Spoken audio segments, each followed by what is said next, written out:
C'est en Congo, c'est demi-boule, votre artiste humoriste, créateur de contenu. Akawame noyau, la plaie, tout.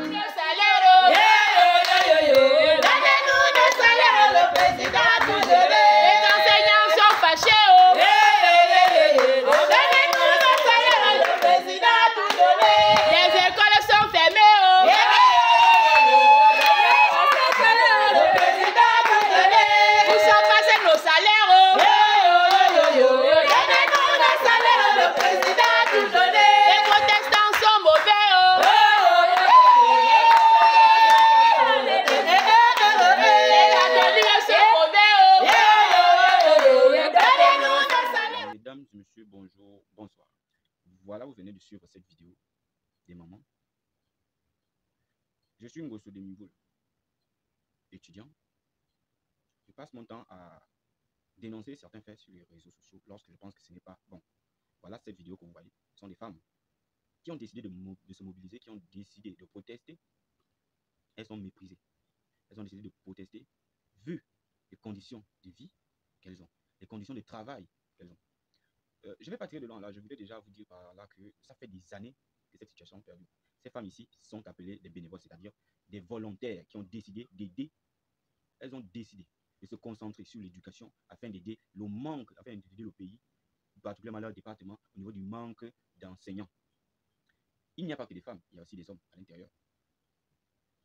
Lourd est de constater que les hommes n'étaient pas dans cette vidéo, chose que je trouve un peu aberrant, mais je pense qu'il aurait fallu qu'ils soient tous là. Comment trouvez-vous, Madame le ministre, que des enseignants, des bénévoles qui laissent plusieurs choses pendant toute l'année scolaire, mais décident de suivre les enfants dans les salles de classe, on les affecte partout dans les écoles, mais qui n'ont pas de salaire? Ces personnes font comment pour vivre?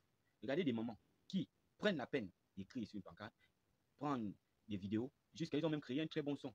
Donnez-nous nos salaires, le président a tout donné. Mais quelle est la situation? Qu'est-ce que vous faites pour ces personnes-là, ces femmes-là, ces hommes-là, qui ont décidé de servir le pays? Elles peuvent aussi faire comme d'autres personnes, aller et se chercher ailleurs, même si les situations sont compliquées, elles ont décidé de supporter. Et c'est depuis un long moment qu'elles ont décidé de faire ça. Elles réclament du salaire. Elles ne sont pas intégrées. Beaucoup d'entre eux, autant pour moi, sont allés dans des centres de formation, à OIM, à Libreville, pour avoir la connaissance de leur travail. Les voilà qu'on met dans les écoles afin qu'elles puissent donner des cours aux gens. Mais voilà comment l'État les remercie. Oui, c'est bien beau. En ce moment, nous voyons le CTI qui est en train d'ouvrir les portes pour l'emploi et tout. C'est bien. Nous tous, nous voulons cela parce que nous voulons travailler. Mais je dis souvent, ça ne sert à rien d'aller vite alors qu'on n'ira pas loin. Attention. J'ai l'impression que nous voulons courir avant d'avoir marché. La Dream Team n'a pas fait les cadeaux. Ils ont marginalisé, ils ont presque gaspillé le pays. Voilà le CTI qui vient prendre le pays en ce moment dans une situation chaotique. Alors réfléchissez avant de prendre vos décisions. Oui, c'est bien de vous les faire X et Y. Oui, toutes ces personnes que vous mettez aux emplois, est-ce que vous êtes sûr que vous allez payer leur salaire? Si déjà des gens que vous avez pris comme bénévoles n'arrivent pas à avoir le salaire, attention, réglons les vrais problèmes. Insérons ces personnes, donnons-leur du salaire. Et lorsque vous ouvrez le concours, ça ne sert à rien. Ces concours, les gens qui vont devenir des fonctionnaires, ils vont faire combien de temps sans avoir leur salaire? Voilà les vrais problèmes du Gabon. Voilà la situation. Oui, nous avons besoin de concours. Oui, nous avons besoin du travail. Oui, nous avons. Mais lorsque vous ouvrez, certains même que vous faites, parce qu'on se pose des questions, à un moment donné, on fait le concours, on limite l'âge. On exclut une certaine catégorie de personnes qui, normalement, doivent être privilégiées. Mais aujourd'hui, on se retrouve dans cette situation où certains doivent travailler, d'autres ne travaillent pas. Et ceux qui sont même à côté du travail n'arrivent pas à avoir leur salaire. Pensez-vous que ceux que vous êtes en train de prendre dans les concours et autres que vous êtes en train de lancer, vous allez les payer? Attention. N'allons pas vite pour ne pas aller loin. S'il vous plaît. Monsieur le président de la transition, Brice Oligui. Monsieur le premier ministre de la transition, Raymond Doucement. Madame le ministre de l'Éducation nationale, Garméliane Toutoumecler, je vous en prie, réfléchissez-y.